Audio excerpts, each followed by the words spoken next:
Hey, this is Kuhu from the K Junction, and this is the first lesson you can give to your child for drums. And this is my 3-year-old playing the drum set. One.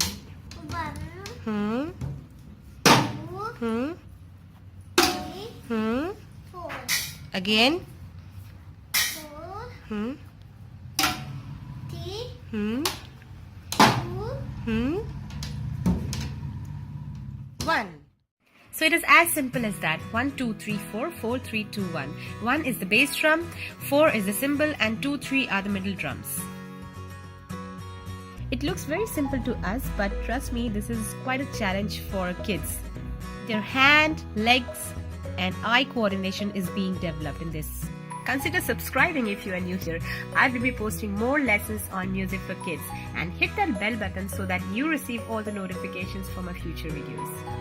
Now I'm going to do a little more complex exercises with the drum set, and I hope my son enjoys that. So thanks for watching. Bye bye.